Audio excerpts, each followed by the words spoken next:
পরিবেশটা, আর চারিধারে গাছ, একেবারে মেলার এরিয়ার মধ্যে ঢুকে পড়েছি। তবে আর এই যে সাঁকোটা পেরাতে আমাদেরকে 3বার পেরাতে হয়েছে। উঠে চলেছি সিঁড়ি বেয়ে একদম মন্দিরের দিকে। চলুন যাই, ওখানে গিয়ে দেখি কি আছে। কুল মাখা কিন্তু কোনো মেলাতে দেখিনি যে কুল মাখা বিক্রি হয়, এরকম সবজি বিক্রি হয়। প্রথম খেলাম ঝুরা আইসক্রিম, মানে আইসক্রিম যেইভাবে ঝুরা বিক্রি হয় সেটা জানতাম না।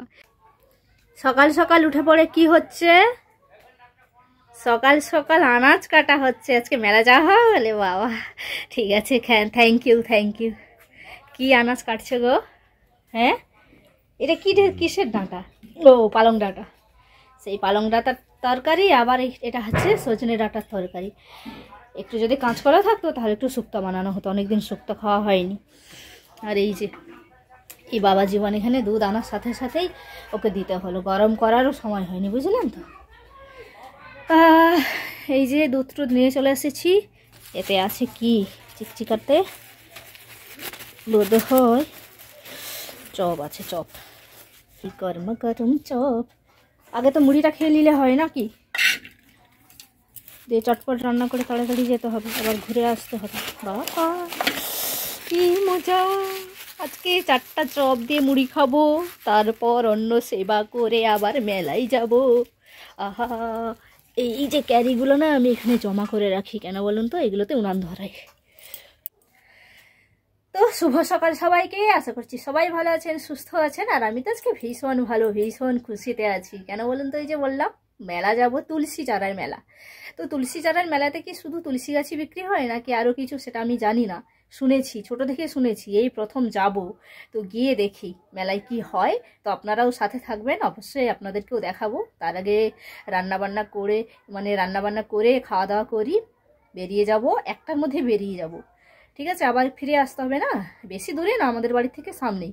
কত দূর হবে বলো তো, কত কিলোমিটার হবে তবু? 50 কিলোমিটার, তাহলে তো অনেকটাই। কত সময় লাগবে যেতে? 1 ঘন্টা? হ্যাঁ, মানে 1 ঘন্টাই, 1 ঘন্টায় ধরে রাখো তাহলে। তো 1 ঘন্টা মানে 1টার সময় বেরোলে 2টার মধ্যে পৌঁছে যাব। 3টা 4টা 5টা 6টা ঘুরতে ঘুরতে সময় লেগে যাবে। 8টা 8:30টার মতো বাড়ি পৌঁছে যাব, ঠিক আছে। নালু তো কোনো স্বাদ লাগবে না। হ্যাঁ, তো এই যে চপ মুড়ি নিয়ে বসে গেছি খেতে। তো দুপুরের অন্ন ব্যঞ্জন সব হয়ে গেছে, আর এই যে খেতে বসে গেছি দুজনে। চট জলদি খাবো আর ঝটপট বেরিয়ে পড়বো, চটপট খাবো, ঝটপট মেলা দেখতে বেরিয়ে যাব। না, বলেছিলাম 12টা ছেড়ে এখন 1টা বেজে গেছে। এই যে অন্ন সেবা করতে বসেছি, বেরাতে বেরাতে যতই হোক 3টে বেজে যাবে। তখন তাড়াতাড়ি খেয়ে নিই, চলুন। যে তরকারিটা কি হয়েছে দি, এই যে দুটোই ডাঁটা, সজনে ডাঁটা, আলু টমেটোর তরকারি, আর এটা পালংয়ের ডাঁটার চচ্চড়ি। সো ফাইনালি রেডি হয়ে গেলাম, এই যে শাড়ি পরে নিয়েছি আর মেলার উদ্দেশ্যে রওনা দিচ্ছি। এখন বাজে 2:46। তো এই যে বাইকে চেপে চলেছি মেলার পথে, আর বেশ রোদটা চড়া আছে, গায়ে লেগেছে, বেশ ভালো লাগছে। এখন কিন্তু ঠান্ডা লাগছে না, তবে চাদরটা রেখেছি গায়ে, যদি মাঝ রাস্তায় যেতে যেতে ঠান্ডা লাগে তাহলে গায়ে জড়িয়ে নেব। আরও কিছুটা যেতে হবে, সামনে কিন্তু রাস্তাটা জাম আছে, আর চারিধারে টোটো, মোটরসাইকেল, সাইকেল, মারুতি। আমি তো দেখে অবাক হয়ে গেলাম, আশ্চর্য হয়ে গেলাম যে কি আছে মেলাটাতে, জানি না কি আছে, ভেতরে গেলেই বুঝতে পারবো। তো এখন 4টা 10-15 মতো বাজে, মোটামুটি 1.5 ঘন্টা সময় লাগলো। 1 ঘন্টা ভেবেছিলাম লাগবে, না 1.5 ঘন্টা সময় লেগে গিয়েছে। আর একদম মেলার মধ্যে এবার প্রবেশ করছি। এই যে দুজনে হেঁটে চলছি, বাইকটা রেখে দিয়েছি। আর এই মেলাতে কি জানেন তো, মানে এই যে এই পাশটা, এটা কিন্তু পশ্চিম মেদিনীপুর, আর নদী আছে, কেলেঘাই নদী। কিন্তু নদীটাকে দেখলে নদী বলে মনে হবে না, খাল মনে হবে। তো যাই হোক, ওই নদীটা পেরালেই হচ্ছে পূর্ব মেদিনীপুর। এইটা একটা মানে আমার কাছে আশ্চর্য লাগলো যে খাল না, ওটা নদী, কেলেঘাই নদী, নদীর এপারে পশ্চিম মেদিনীপুর, ওপারে পূর্ব মেদিনীপুর, দুটো জেলাকে মিলিয়ে কিন্তু মেলাটা হচ্ছে, বুঝতে পারলেন তো। মানে একটা বিস্ময়কর ব্যাপার আমার কাছে তো অন্তত। আর এই যে এখানে রাস্তায় ঢেলে সমস্ত রকম জিনিসপত্র বিক্রি হচ্ছে। প্রত্যেকটা মেলাতেই কিন্তু এখন জামা কাপড় এগুলো তো বিক্রি হয়, জামা কাপড়, বাসন কোসন, এগুলো কিন্তু এই মেলাতে আরও আশ্চর্য কিছু দেখলাম, যেগুলো কিন্তু অন্যান্য মেলাতে আমি কখনো অন্তত বিক্রি হতে দেখিনি, সেগুলো আপনাদেরকে অবশ্যই দেখাবো। যদি আপনাদের অভিজ্ঞতাতে এরকম মেলা দেখেছেন যে মেলাতে এই সমস্ত জিনিসও বিক্রি হয়, তো অবশ্যই কমেন্ট করে জানাবেন। আর ভিডিওটা সম্পূর্ণ দেখতে থাকুন, বেশ ভালো লাগবে কিন্তু মেলাতে কী কী করলাম আর কি উপলক্ষে এই তুলসী চারার মেলা। এখানে কি তুলসী গাছ বিক্রি হয়? না, এখানে তো দেখতে পাচ্ছি জামা কাপড় এই সমস্ত বিক্রি হচ্ছে, কিন্তু ওই যে বললাম জামা কাপড় ছাড়াও আরও কিছু জিনিস বিক্রি হয় যেগুলো আমি অন্তত আগে মেলাতে কখনো দেখিনি বিক্রি হতে, সেটা তো অবশ্যই দেখাবো। আর সেটার জন্যই আপনাদেরকে ভিডিওটা দেখতে হবে শেষ পর্যন্ত। তো তুলসী চারা বিক্রি হয় কিনা সেটাও তো জানতে হবে, তাই না? চলুন, একদম মোটামুটি মেলার ভেতরে চলে এসেছি। বলতে বলতে মানে মেলার ভেতর থেকে পেরিয়ে ওই প্রান্তে যাচ্ছি। ওই প্রান্তর এই যে এটা হচ্ছে কেলেঘাই নদী, যে যাচ্ছি আবার একটা বার পেরাতে হবে। মোটামুটি 3বার পেরিয়েছি, প্রত্যেকটা পারাপারের সময় 10 টাকা করে নিয়েছে। আর এই সাঁকোগুলা ট্যাপ ট্যাপ করছে, ভয় লাগছে। তো চলুন ওপারে যাই, ওপারে গিয়ে দেখি ওপারে কী আছে। এপারে তো শুধু দেখলাম যে জিনিসপত্র বিক্রি হচ্ছে, আর ওপারটায় কী আছে সেটা জানি না, এখন গিয়ে পৌঁছালে তবেই দেখতে পাবো। এপারটা পুরো খোলা মাঠ। আর এখন চলে এসেছি পূর্ব মেদিনীপুর ছেড়ে পশ্চিম মেদিনীপুর। এটা কিন্তু এই সরি এটা হচ্ছে পূর্ব মেদিনীপুর। সাগর ওই পারটা পশ্চিম মেদিনীপুর, মানে আমি যে দিক থেকে এলাম পশ্চিম মেদিনীপুর, আর এটা হচ্ছে পূর্ব মেদিনীপুর। ঠিক আছে, এটা বেশ আশ্চর্য লাগলো। আর এই যে দেখুন, এই বাক্সগুলো কি বিক্রি হয়? লেপকাথা রাখার বাক্স, আমি কিন্তু এই মেলাতেই দেখলাম। আর এই যে এগুলো হচ্ছে ঝিনুক, হরিতকি, এগুলো মোটামুটি মেলাতে বিক্রি হয়। আরও অন্যান্য আশ্চর্যজনক জিনিস রয়েছে, দেখতে থাকুন, মেলাটা অবশ্যই ভালো লাগবে। আর এখানে সমস্ত পাথরের জিনিস বিক্রি হচ্ছে।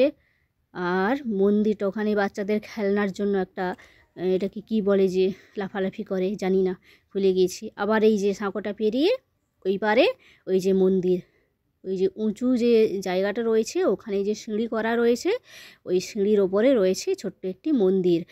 আর এটা কিন্তু মানে উঁচু একটা ঢিপি বলতে পারেন, পাহাড় টাহাড় কিন্তু নয়। এই যে মন্দিরের প্রাঙ্গণে চলে এসেছি। আর এই যে এখানে একটা গাছ রয়েছে, এটা যে নিম গাছ বোধ হয়, অতটা খেয়াল করলাম না। আর উপরে রয়েছে মন্দিরটা। আর এই যে দেখুন, মন্দিরের এখানে কদমা, বাতাসা, ধূপ, সিঁদুর এই সমস্ত বিক্রি হচ্ছে পুজোর জন্য। কদমা কিন্তু আমি কোনোদিনও খাইনি, ভেবেছিলাম কিনবো কদমা, তারপরে ভাবলাম যে হয়তো 250 বা 100-র কমে দেবে না। 100 তো নয়, 250-র কমে বোধহয় দেবে না, বেকার হয়তো নষ্ট হবে বাড়িতে। তো ভাবলাম অন্য কোনো সময় কিনবো। আর এই যে এখানে সমস্ত ডুরি টুরি এই যে হাতে আমরা পরি, সেইগুলো বিক্রি হচ্ছে। এবার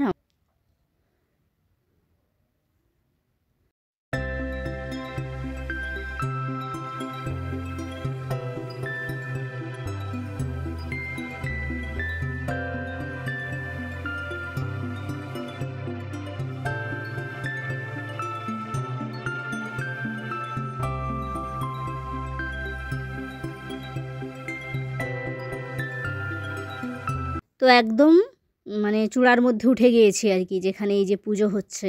এখানে একটা ছোট্ট তুলসীর মন্দির রয়েছে, সেই তুলসীর মন্দিরটাকে কেন্দ্র করে এত বড় মেলা হচ্ছে। দেখুন এখানে এই যে কৃষ্ণ ভক্তি প্রদায়িনী মাতা তুলসীর কিন্তু পুজো হয়ে গিয়েছে। আজকে সারাদিনই পুজো চলছে, সারাদিন না, মেলাটা বোধ হয় এখনও 10-15 দিন থাকবে, সব দিনই এরকম পুজো হবে। এবারে আসল যে মানে মেন পুজো যেটা, সেটা তো হয়েই গিয়েছে। যেই তিথি ধরে আর কি পুজো হয়, আর যেই পুজো উপলক্ষে এত বড় মেলা, সেই তিথি ধরে তো পুজো একটা হয়েই গিয়েছে। এরপর প্রত্যেক দিনই তো যেরকম নিত্য পূজা হয়, সেটা তো ব্রাহ্মণরা বসে আছেন এখানে, পুজো দিচ্ছেন সবাই যে যার নাম গোত্র বলে। আর এইভাবে তিলক চন্দন করানো হচ্ছে, চন্দনের আর কি তিলক দেওয়া হচ্ছে। আর এই যে দেখুন, এই পেছনের দিকে এরকম একটা সিঁড়ি নেমে গিয়েছে, ওই পাশে যে রাস্তাটা, ওটা কোথায় গিয়েছে কে জানে। আর এই যে এরকম জায়গাটা কিন্তু খুব সুন্দর, খুব সুন্দর, ভীষণ ভালো লাগছে। আর চারদিকে 4জন পুরোহিত মশাই বসেছেন। এই যেখানে দক্ষিণা দেওয়া হচ্ছে, প্রণাম করা হচ্ছে, আমি একটু প্রণাম করে নিলাম, আর একটু আমাকে চন্দনে তিলক লাগিয়ে দিল। তো পুজো হয়ে গেছে, পরিক্রমা হয়ে গেল। মন্দিরটা চারপাশেই কিন্তু পরিক্রমা করার জায়গা রয়েছে।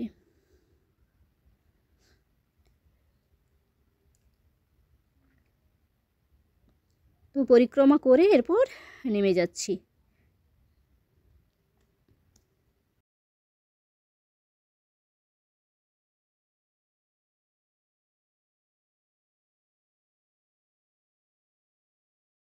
তো পুজো দিয়ে না প্রণাম করে নেমে এই বই দোকানে এলাম। এখান থেকে কিছু গ্রন্থ কিনলাম।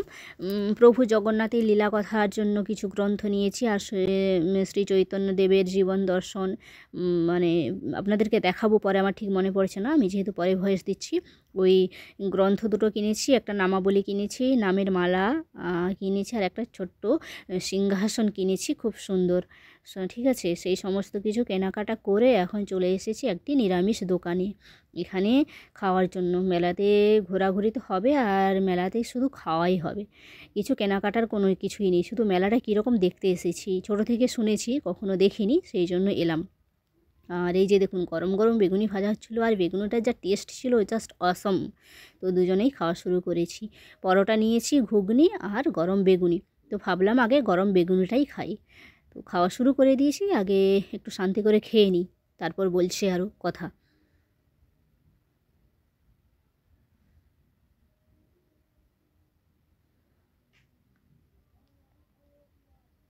আর এইখানে জায়গাটার নাম তুলসী চারা নাকি এই তুলসীর পুজো উপলক্ষে নাম দেওয়া হয়েছে যে তুলসী চারার মেলা, তুলসী মাতার পুজো উপলক্ষে, সেটা কিন্তু জানি না।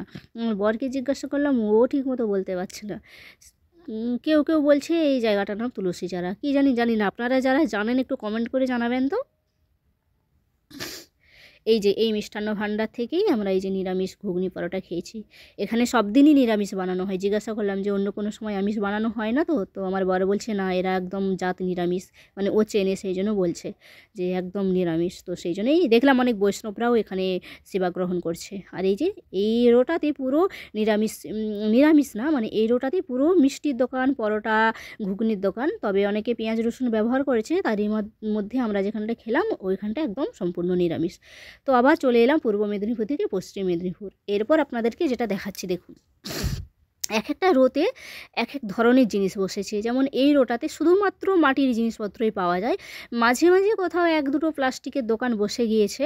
আর এত বড় মেলা, মানে পুরো রাত ঘুরলে তবে হয়তো শেষ করব। 3 ঘন্টায় এই মেলাটার এক অংশ আমরা দেখলাম, আরও নাকি অনেক কিছু আছে। হ্যাঁ, তার মধ্যে রাস্তায় আস্তে আস্তে মানে হঠাৎ করে যেটা চোখে পড়লো যে নাপিতের দোকান বসেছে, চুল কাটার দোকান। সেটা ভিডিও করে দেখাতে পারলাম না, মানে পথ চলতে চলতেই দেখছি নাপিত দোকান একদম মেলার মধ্যেই। আমি তো অবাক হয়ে গেলাম যে মেলার মধ্যে এই দোকান, নাপিত দোকান। বলছে হ্যাঁ, এখানে বাঘের 2 চোখ ছাড়া সব কিছুই পাওয়া যায়। তো এসে দেখলাম তাই, মাটির জিনিস। আর এখানে দেখুন সমস্ত রকম ফল, তার মধ্যে এই যে ডাব, কত মানুষ ডাব খেয়েছে। আর মেলাটা মনে হয় 1 মাস ধরে চলবে, অনেক দিন আগে থেকেই কিন্তু শুরু হয়েছে। এই রোটাতে শুধু এই যে ডাব, শুধু ডাব বিক্রি হচ্ছে। আচ্ছা, তবে হ্যাঁ, তুলসী চারার মেলাতে এসেছি বটে, এখানে একটিও তুলসী গাছের কিন্তু বিক্রি হচ্ছে না। তুলসী চারার, তুলসী গাছ কিছুই বিক্রি হয়নি, শুধু তুলসীর মালা বিক্রি হচ্ছে। সেটা তো সব মেলাতেই হয়। আর এই যে দেখুন, এই যে পানের গাছ বলছি, পানের পাতা এখানে বিক্রি হচ্ছে। আর এই দিকে দেখুন কুল মাখা, কাঁচা কুল, পাকা কুল, সমস্ত রোয়া আছে। সেখানে নাকি শুধু মাছ মাংস বিক্রি হয়। আরও একটা রোয়া আছে যেখানে শুধুমাত্র পাখি বিক্রি হয়। সেদিকগুলোতে তো যেতে পারলাম না, সেই জন্যই বললাম এই মেলাটাতে, মানে মেলাটার কথা শুনেছি, কিন্তু মেলাতে এসে আমি আশ্চর্যচকিত হয়ে গেলাম, অবাক হয়ে গেলাম যে এরকম সবজি বিক্রি হয়, মাছ মাংস বিক্রি হয়, নাপিতের দোকান বসে। সত্যি আশ্চর্যজনক। আর তার থেকেও আশ্চর্যজনক লাগলো আমার কাছে এই যে নদীর এপার আর ওপারে পূর্ব মেদিনীপুর, পশ্চিম মেদিনীপুর। মানে খুব ভালো লাগলো বিষয়টা, আগে কিন্তু জানতাম না বিষয়টা। দেখেছেন না যে আদা রসুন পেঁয়াজ সব বিক্রি হচ্ছে। আর একটা রোতে নিয়ে যাচ্ছি, চলুন, সেখানে শুধুমাত্র তুলো বিক্রি হয়, তুলো। মানে এই পাশ থেকেই বেশিরভাগ আমাদের এদিকে আসে অনেকে ব্যবসা করতে, ওই লেপ কাঁথা বালাপোষ এগুলো বানানোর জন্য। তো ওখানে গিয়ে জানতে পারলাম অনেকে আবার ওই মেলাতে বালিশও বানিয়ে নিচ্ছে। লেপ বা বালাপোষ বানাতে দেখিনি, তবে বালিশ বানাতে অনেককে দেখলাম। এই যে এসে গেছি এই রোটাতে, এইটা হচ্ছে লাইলেন তুলা। এখান থেকে এক প্যাকেট আনা একটা চিকচিকা তুলা নিয়ে নিলাম। এই যে তুলার বস্তা দেখেছেন, আমার তো মনে হচ্ছিলো পুরো তুলাগুলো নিয়ে চলে যাই, বাড়িতে লেপ আর বালাপোষ বানাবো। এইটা হচ্ছে উলকাটা। উলকাটাটা এত সুন্দর ছাঁটাই করে রেখেছে, আমি তো প্রথমে ভাবছিলাম যে রঙিন তুলা, তারপরে বলছে না, এটা দিয়ে বালাপোষ বানানো হয়। আর এই যে এক চিকচিকা তুলা নিয়ে নিলাম সন্ধে দেওয়ার জন্য। এটা এই পাশের রোটা পুরোটাই আর কি এরকম ধরনের লাইলেন তুলা, আর বালাপোষ বানানোর জন্য উলকাটা, বালিশ বানানোর জন্য, লেপ বানানোর জন্য তুলা, এই সমস্তই বিক্রি হচ্ছে। আর ওই পাশের ওটাতে জামা কাপড় তো সব মেলাতেই বসে, জামা কাপড়, স্টিল, সাজার জিনিস, পাপোশ টাপোশ, এগুলো তো সব মেলাতেই বসে। কিন্তু এই তুলা, ফল, সবজি এগুলো আমার কাছে খুব স্পেশাল লাগলো। আপনাদের অভিজ্ঞতাতে এরকম মেলা আছে কি না যেখানে সব ধরনের সব রকম কিছুই বিক্রি হয়, ফল থেকে, ফুল থেকে, সবজি থেকে, মাছ মাংস থেকে সব। হ্যাঁ, এমনকি জানেন তো মানে মিট শেলফের দোকান বসেছে, ওভেন টোভেন এসব তো আছে, ওই পালঙ্ক, মিট শেলফ মানে যে বানানো হয় কাঠের, ফার্নিচারেরও দোকান বসেছে, তারপরে নার্সারির দোকান বসেছে। নার্সারির দোকানটা হয়তো অনেক জায়গাতেই বসে, কিন্তু ফার্নিচারেরও দোকান বসেছে। আর কি বলুন তো মানে তাড়াতাড়ির মাথায় চলতে চলতে আর কি হঠাৎ হঠাৎ করে দেখছি তো সেই জন্য সেগুলো ভিডিও করা হয়নি। অন্য কোনো আর বোধ হয় এবছর যাওয়া হবে না, যদি আগামী বছর সুস্থ থাকি, ঠিকঠাক থাকি, গেলে অবশ্যই দেখাবো। তবে যারা এই তুলসীচারাল মেলাতে গিয়েছেন তারা জানেন, যারা জানেন না সেটা আলাদা বিষয়, কিন্তু যারা গিয়েছেন তারা কিন্তু জানেন। আর আমার কাছে আশ্চর্যের বিষয়, আমি প্রথম শুনেছি কিন্তু দেখলাম এটাই। আর এই যে ঠিক আছে, অনেকে হয়তো আমার কথাটা শুনে হাসবেন যে বাবা কোন যুগে মানে কী রকম গাইয়া ভূত, কিন্তু সত্যি বিশ্বাস করুন ঝোড়া আইসক্রিম প্রথম খেলাম আর জানলাম প্রথম, খাওয়াটা বড় কথা নয়। যেমন পাপড়ি চাট আমি জানতাম কিন্তু খাইনি, এই মেলাতে এসে প্রথম খেলাম পাপড়ি চাট। আরেকটা জিনিস প্রথম খেলাম সেটা হচ্ছে পুরীর কী যেন কেক, এই যে এইখানটাতেই বিক্রি হচ্ছিল পুরীর কী যে কেক বললো, ছানার কেক, খুব সুন্দর টেস্টি, খুব ভালো লেগেছে। তো মোটামুটি মেলার প্রাঙ্গণ শেষ করে, মেলা দেখা প্রাঙ্গণ বলছে, হ্যাঁ মেলার প্রাঙ্গণ থেকে আমরা একদম বেরিয়ে পড়লাম। এই যে এই রাস্তায় উঠে যাব, এরপর মেলা দেখা শেষ, এরপর বাড়ির পথে রওনা দিতে হবে। 9টার মধ্যেই বাড়ি ফিরতে হবে। এই শীতকালের সন্ধ্যা তো, দুজন এসেছি তাই একটু তাড়াতাড়ি বাড়ি ফিরে যাব আর কি। সো ফাইনালি মেলা দেখে চলেও এলাম। ঠিক আছে, গিয়েছিলাম কেমন অবস্থায় আর এসেছি কেমন অবস্থায় দেখুন, হাউড়ি পাগলি হয়ে গেছি পুরো মেলাটাতে। তো যাই হোক, পুরো মেলাটা ঘুরে দেখাতে গেলে পুরো রাত্রি থাকতে হতো। এরকম মেলা মনে হয় পশ্চিমবঙ্গের, আমি সারা পশ্চিমবঙ্গের কথা বলতে পারছি না, মনে হয় পূর্ব মেদিনীপুর বা পশ্চিম মেদিনীপুরের মানে সব থেকে বড় মেলা, তাই না? এরকম মেলা মানে সত্যি বাঘের দু চোখ ছাড়া আর সব কিছুই পাওয়া যায়। তো আরও অনেক কিছুই ছিল, ওই যে বললাম পুরো মেলা দেখাতে গেলে রাত্রে থাকতে হতো। তো যাই হোক, যতটা পেরেছি ঘুরেছি, ভিডিও করেছি, সেটা আপনাদের সাথে শেয়ার করলাম। আর এখন বাজে 9টা, বেশ ভালোই ঠান্ডা লেগেছে। তো চলুন ব্লগটা আজকে এখানেই শেষ করলাম। শুভরাত্রি, রাধে রাধে।